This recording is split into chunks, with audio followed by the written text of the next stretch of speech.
Alright, yeah, welcome back to some more Magic Arena, and today we're going to be playing some Standard, but what I want to say is we're going to be playing Standard with a deck that honestly has reinvigorated my love for Standard. If this is the kind of deck that we can see in the future, I want to play more Standard.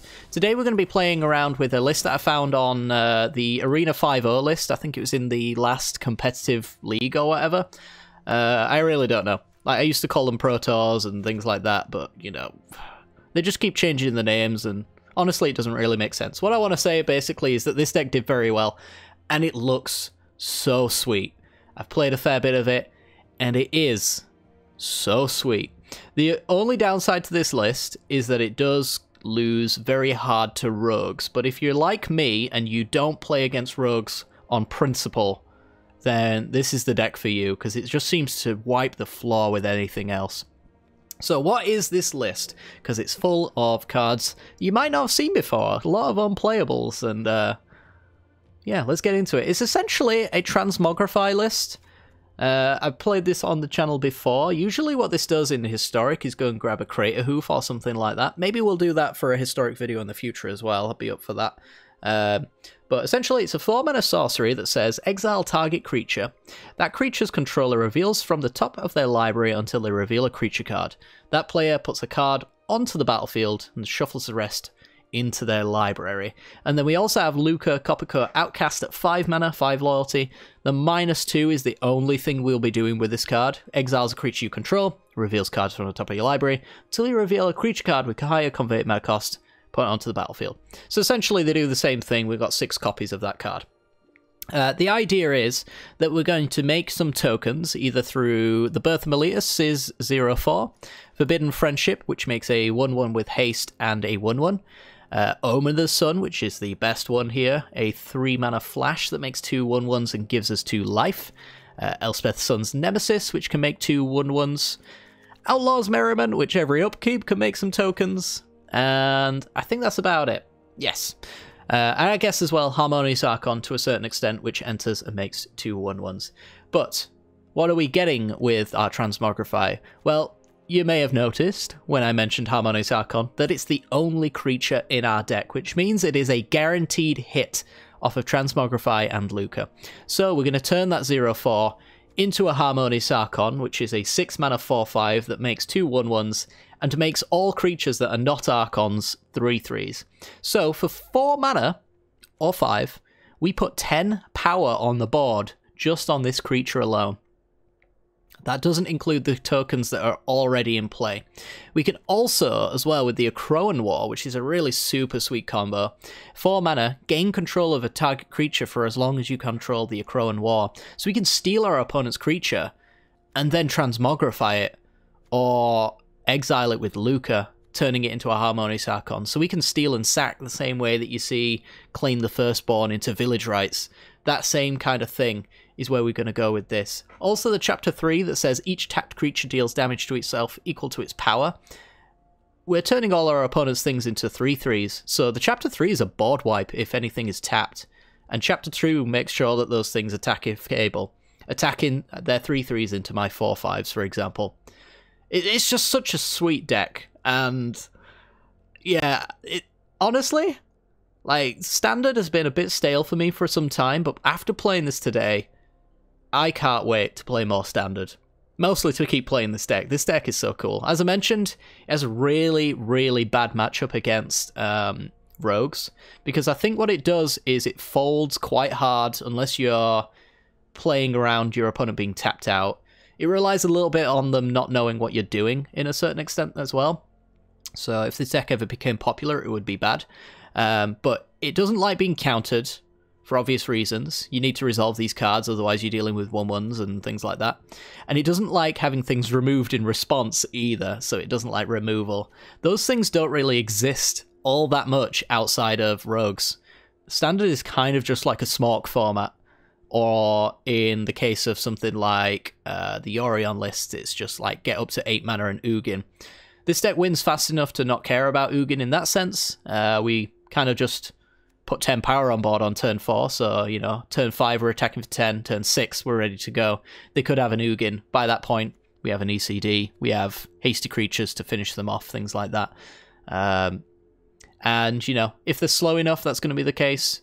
But yeah, it is going to fold quite hard to counterspell tribal and removal tribal, so if you do see rogues, I'd just recommend scooping it up, as I would pretty much any matchup, because that deck's not worth playing against. Save your mental health for something better and more worth your time. Other than that, though, I guess we could talk about the mana base a little bit. We've got the Castle Arden Vales, which make 1/1s, 3/3s with the Archon. Embereth turns our 3/3s into 4/3s for the extra little bit of damage. We've got some Rorgrin Triomes, which are red-white tap lands. They also cycle if you've drawn too many lands. We've got Shatterskull Smashing, which can deal X damage divided as you choose over 2 creatures, so you can use this as a little bit of removal as well. We do use this quite effectively in one of our matches today. You can hit a lot of X1s in this format, so it's pretty useful there to get 2 for 1. Amiria's Call as well, 7 mana, puts 2 4/4 angels, and makes your non-angels indestructible until your next turn, so you can survive a board wipe with this as well, which is quite nice. But other than that, I think that's all this deck really needs to say for itself. It's a little bit of removal, Fire Prophecies, Glass Caskets. This bottoms card, so you get to redraw and find your Transmogrifies. But yeah, it should really speak for itself in the gameplay today, so I really hope you enjoy, and if you do, greatly appreciate if you do hit the like button and subscribe. This deck is an absolute doozy, so I know you guys, if you are watching this deck right now, are going to love this deck. But anyway, guys, let's get to it. This video is brought to you by the generous support of our wonderful patrons and channel members that you see here. If you'd like to support the channel and get access to cool content like sneak peeks, bonus videos, polls on future content, or access to a personal deck critique from myself every month, then hit the join button down below, or check out the Patreon link in the description. With all that said, let's get into the gameplay.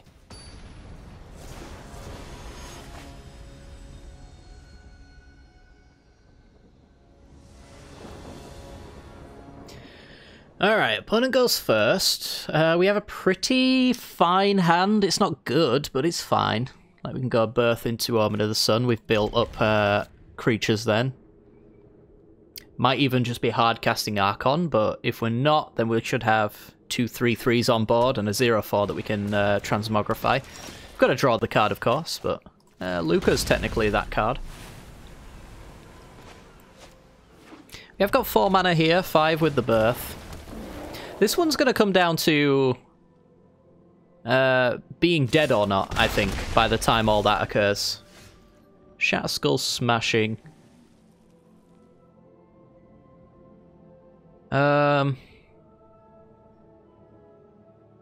So do we want to Birth to thin the deck? Or do we just want to play a tap land? Because we've got plenty of them, except for the ones that are lightning bolting us, of course, if we want that to be the case. I think we're just going to go with the Birth. Thin the deck. It's unlikely that we'll be able to get the Brushfire Elemental with an Omen of the Sun flash, but you just never know, right? It's like we take this huge amount of damage. Maybe our opponent doesn't have a land, and then we can double block the elementals. At the very least, we can block with a 0/4.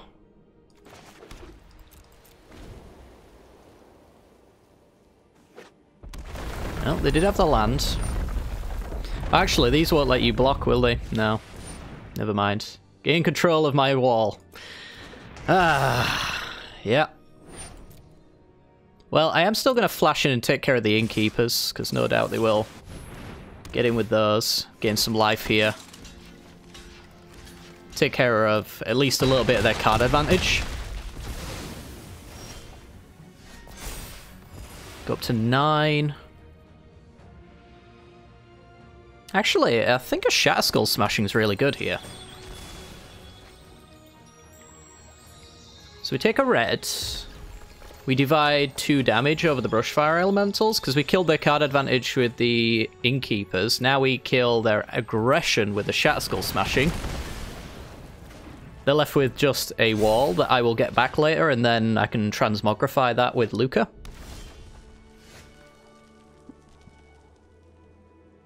So I guess we thin with Birth of Meletus. And we'll play that land as well.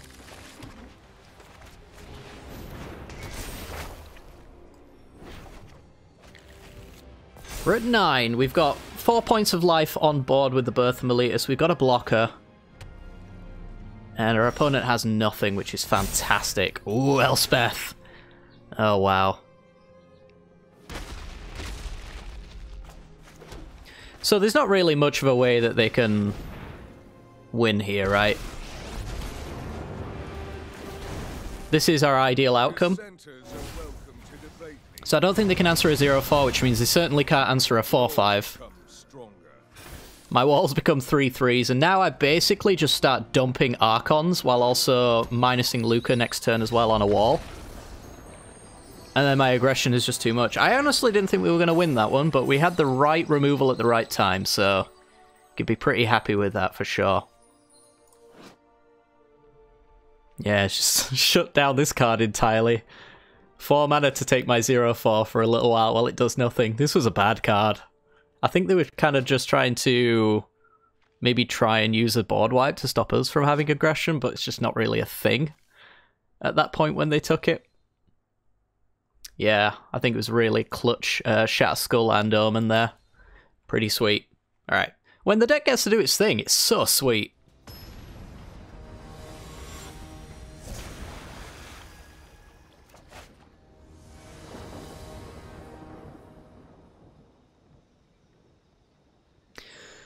Okay, we're on the play.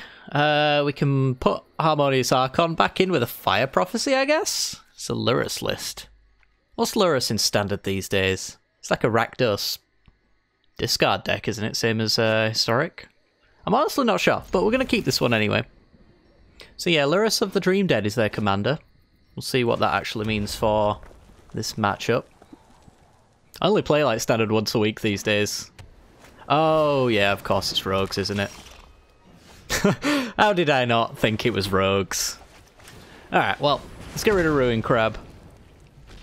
And yeah, because I think this is too far away from being played. Ooh, Transmogrify is not too bad. So we really kind of want untap land, so we can go Omen into the Transmogrify.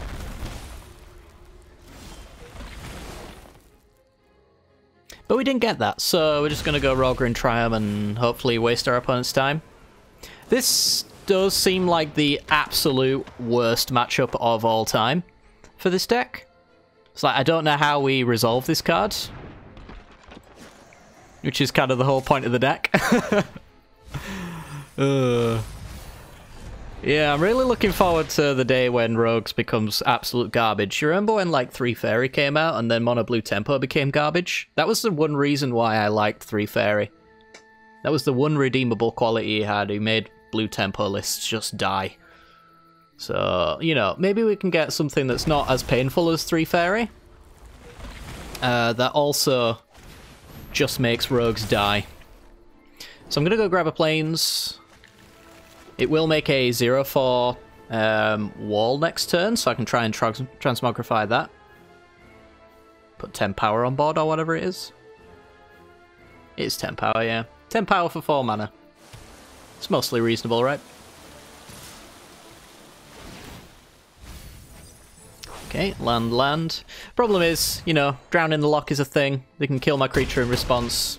Both kill my token and counter my Transmogrify at the same time, which is why it's a horrendous matchup. And there's not really too much I can do about that. Like, I could flash an Omen, but then what am I doing with the Soaring Thought Thieves and whatnot? 9 cards in the yard does mean that they can counter literally anything they want. I'm just going to go for it because, honestly, like, this is the matchup I would normally auto-scoop playing any deck. So, like, if they convince me that auto-scooping is the correct thing to do here, so be it. Can be happier enjoying Standard without this deck. There's always, you know, there's always one of those decks, right? Oh, wow, they let it resolve. It's possible they know what I'm getting with Harmonious Archon, and at the end of the day, if it dies, I just have 2 1/1s. And therefore, there's not too much of a reason to counter it necessarily. I have also made the Thought Thieves 5/3s. Just noticed that. That's a thing. Yeah, like, this is a horrendous matchup. Truly and absolutely. Interesting that they didn't want to attack for 10 there.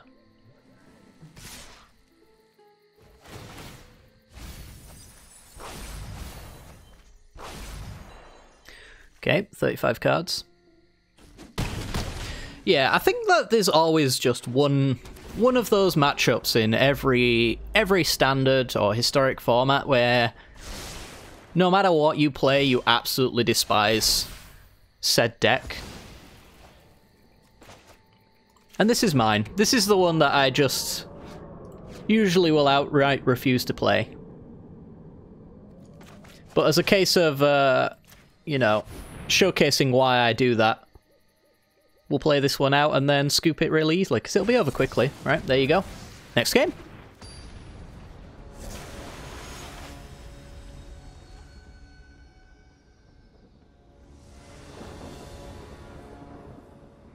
Alright, on the play.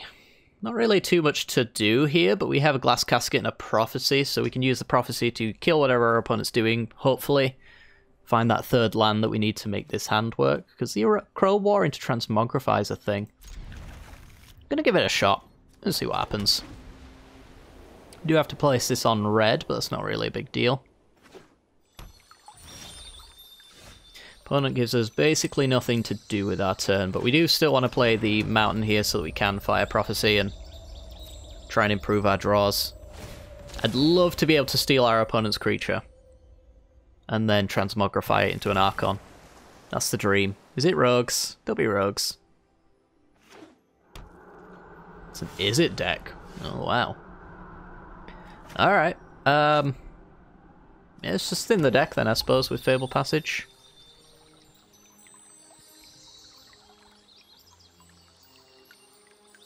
And then we'll just go to kill with Fire Prophecy if they have a flash creature here.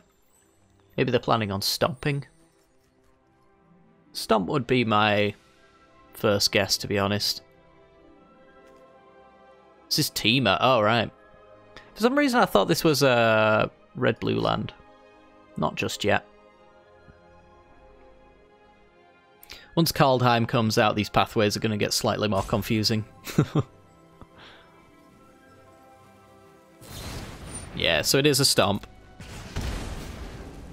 So we're going to take 2 from the stomp. They're probably going to go land and then play Bone Crusher Giant, I'm expecting.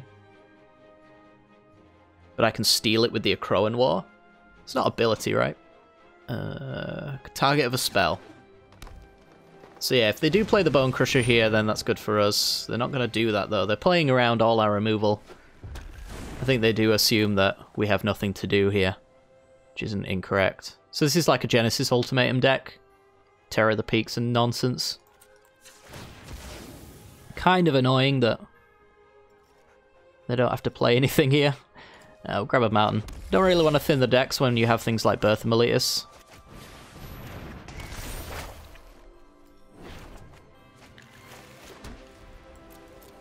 Okay.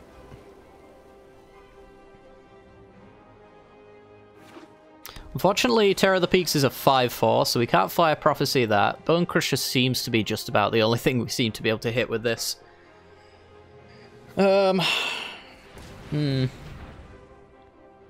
It's a weird one. Alright. Fertile Footsteps. This could be where they drop down the Bone Crusher just to be mana efficient. And do I want to fire Prophecy here? I'm going to be transmogrifying my wall token. So I guess I do. I don't see Glass Casket being that useful. I'll take 2 in order to get rid of that. Forbidden Friendship. Okay. We have some options here for sure. We're going to definitely take the Transmogrify while we still can.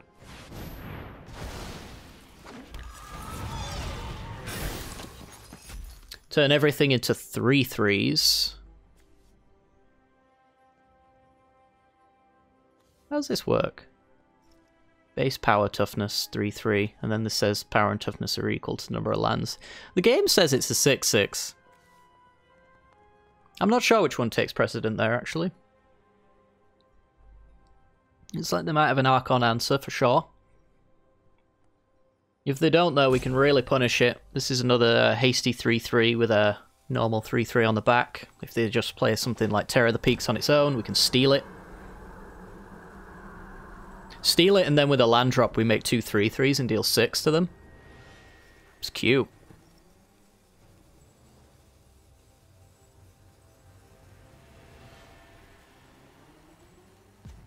Tough choice ahead of them, I suppose.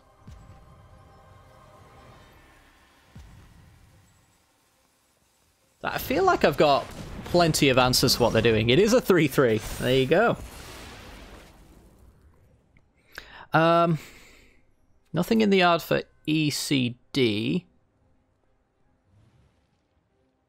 So do I want to steal Beanstalk Giant, or do I want to just... Forbidden Friendship. I guess I could steal it and play Forbidden Friendship if I bolt myself here, which could be fatal though if they have a Genesis Ultimatum on Terror of the Peaks, but could also be really amazingly fun. And I'm going to go with the amazingly fun option here. Because they're kind of dead if they don't answer this board. Like, they can answer Archon on its own, and then I'll just play the other Archon. It's the upside of bolting myself here as well, I guess, is that I know that I already have the untapped mana ready to go.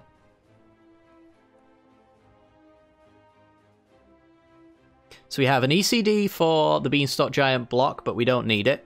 We have an Archon to make 2 more 3/3s and another 4/5, because this is non-Archons, so it doesn't affect the other Archon on the board and make that 3/3, fortunately.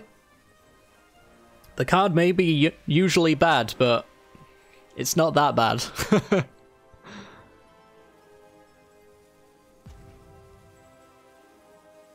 Yeah, they must just not have Genesis Ultimatum, and even if they did, I'm not sure how that really keeps them in the game here. It's just a Terror of the Peaks, 3/3. So the worst they can do is play a 2-drop or a 3-drop. I don't know if they played their land yet. Which is a 3/3, not enough to kill Archon, so they're dead.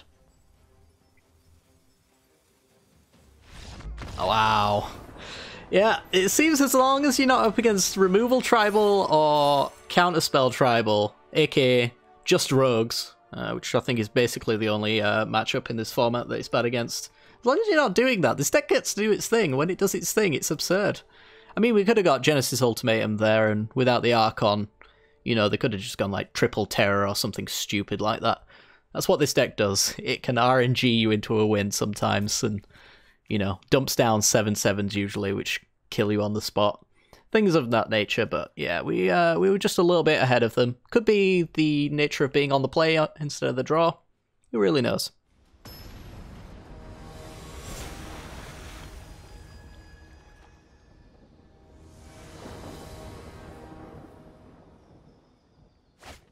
Okay, we're in, and it's going to be a Yorion matchup, which does have me interested to see what's going to happen here. This hand seems fine. It's got the 4 manas for both Merriment and Transmogrify. You'd rather not have Archon in your opener, but that seems to be kind of guaranteed at this point. ECD is going to be pretty good, presumably.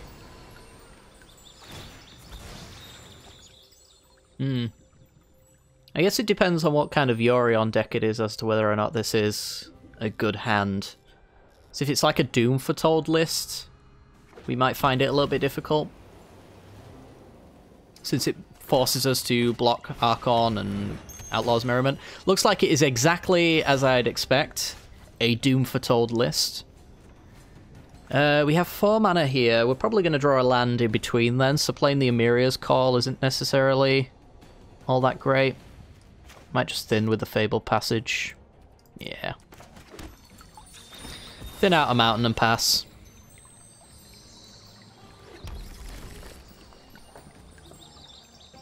Yeah, the way this is going to line up is not ideal. Just going to go straight with the Yorion, eh? Omen of the Sun's a really good pickup for us, actually. It's an end step. End step 2/2 trigger, and then we can Transmogrify on our turn. It's Esper Yorion. So probably Counterspell Tribal as well.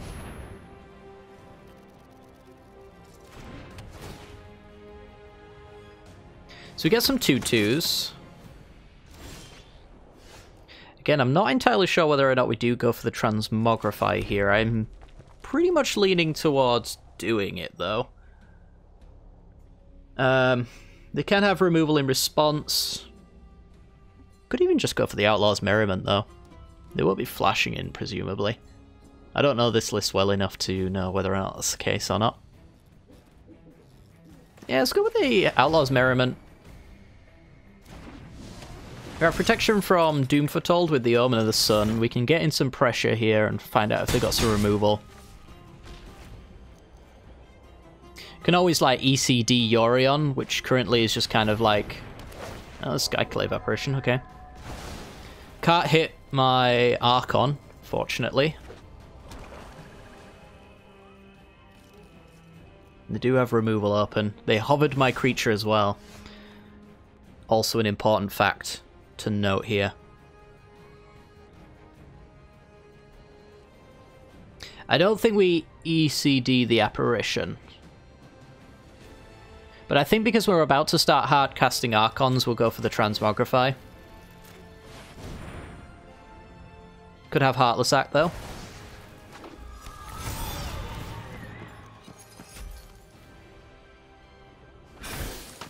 So one thing they'll want to do here is get me when I go in for combat, because then my 3/3 becomes a 1/1. I think I'm just going to make them do that, though. I'd much rather they didn't have unknown information on me. And I'll trade a 1/1 for that.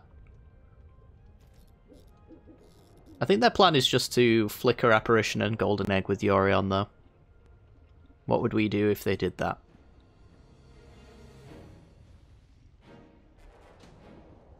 Probably just ECD the Orion.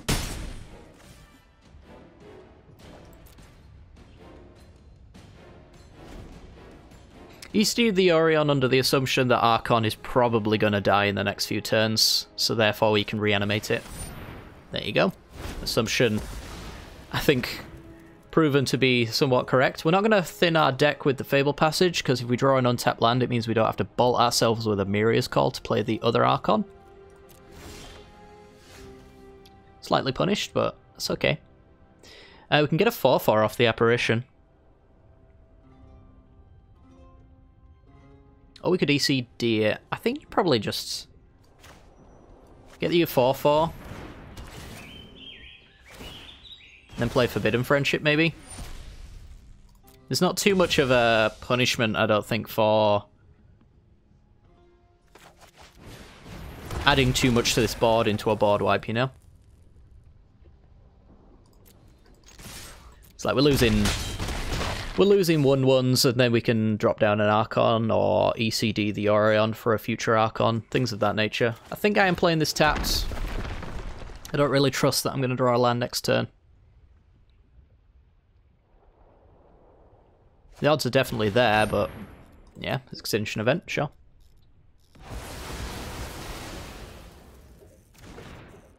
So I'll thin the deck, I'll play an Archon.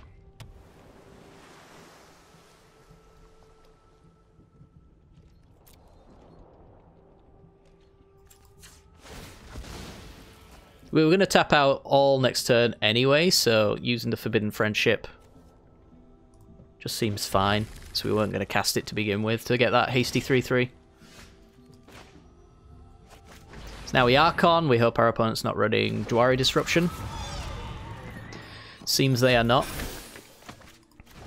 The one thing that upsets me about this card and how Extinction Event is a thing is this is also an even card. So they basically completely wipe off an Extinction Event, which is sad. We are 1 point away from winning, goddamn. Forbidden Friendship off the top. Elspeth. This is an extra 4 points. So we pump up the tokens each, so they're swinging in for 10. Makes Harmonious Archon kind of a forced block. I guess they trade with a token, though. We're gonna go for it.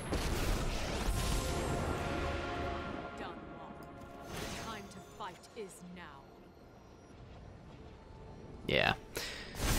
Let's do a bit of that. bit of this. Have to block. Unless you got... What's the blue unsummon in this format now? Stern Dismissal or something like that, I think it's called. I doubt they'd have it.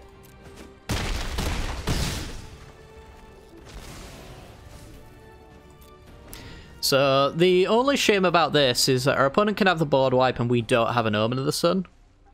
Can rebuild though, we're going to make two 1/1s with Elspeth. This can get rid of... Well, it could get rid of Glass Casket, but they've chosen not to. Still, I could do nothing. Just going to go get rid of the Elspeth. Now they have to answer the Archon. And, oh, actually, they have to answer the whole board, because I'm going to ECD the Apparition here. And it's just not going to happen. Do I want to even crack my Omen? I think I do. Transmogrify. It's a thing, alright. These cards are great. Yeah, we'll take all of them. I'm not going to use them, but I don't have to either, so... I just ECD the Apparition out of the way. If they had a counterspell, that means they don't have an answer for the Archon and the tokens, which are presenting lethal. Yeah, so they had the removal, but they can't have the counter, which means I get that body out of the way. I have 2 points, they need that on summon, and they don't have it. Wow! Oh, I love this deck. This deck's sweet. Ugh. Why can't this be the peak of Magic standard? Why does it have to be like Rogues? This deck's so cool. So cool. And it's beatable as well. Like, let's not pretend that this card can't be hard countered by removal and counter Magic. Two gameplay mechanics that are fundamental to the game of Magic. Like, it's a beatable deck. Why can't this be tier 1? It's so awesome. It's so awesome. I've not gushed about Standard in a long time, but this deck... This deck makes me happy. I just love everything about it, I really do. Anyway, I think we got time for one more game.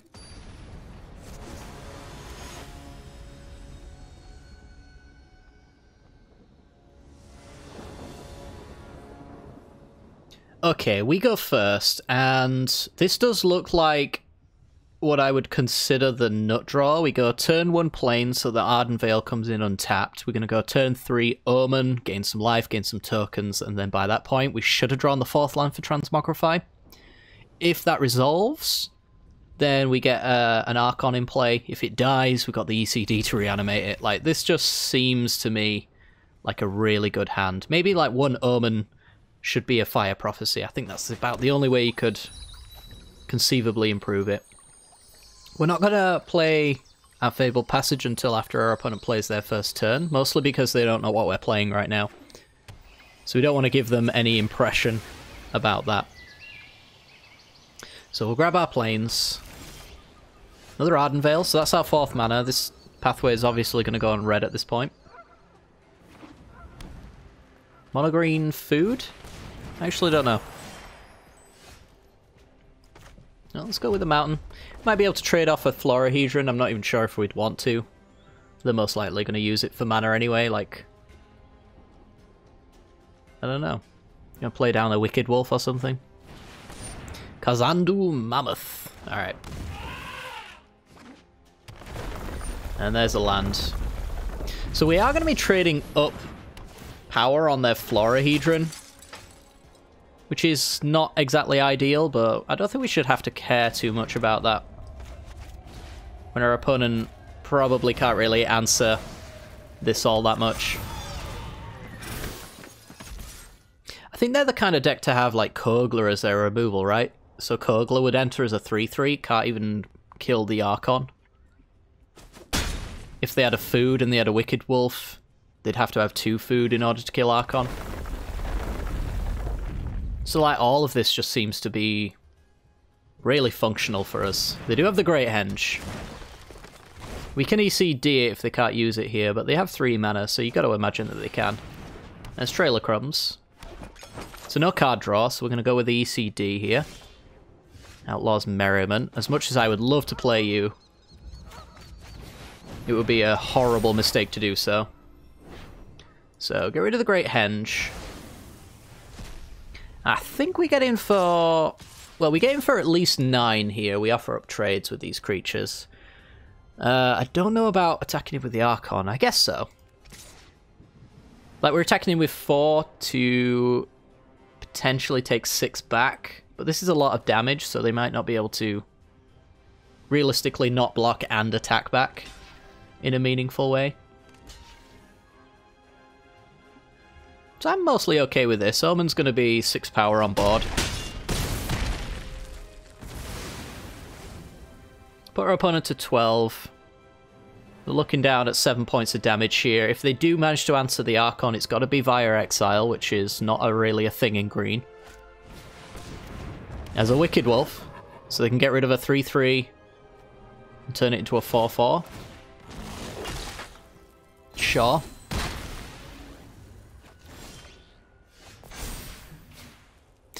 Alright. So now we have Birth of Belitus into Outlaw's Merriment, which I think is what we want to do. We could always kind of gotcha the Wicked Wolf by double blocking with Omen, but if they find food tokens, then they can make a 5-5. I guess it doesn't really matter. Yeah, okay. I'm going for 4. Got to pressure our opponent, of course. Thin the deck a bit. I was thinking maybe we could do like Outlaw's Merriment, but I think the Flash Omen is also just kind of better. It's not the most mana efficient, but gains his life, stops the Wicked Wolf from doing anything. This is their time to kill Archon, where it benefits us. Chapter 3 basically says Archon isn't going anywhere, which is nice. So they have the 5-5 if they want it. If they want to attack, they're dead. So let's put 6 power on board.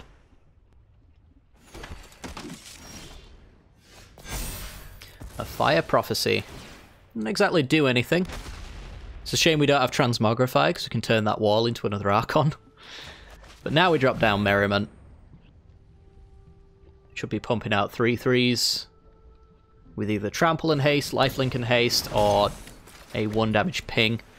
Probably shouldn't have even played that land, actually. We could turn it into something else.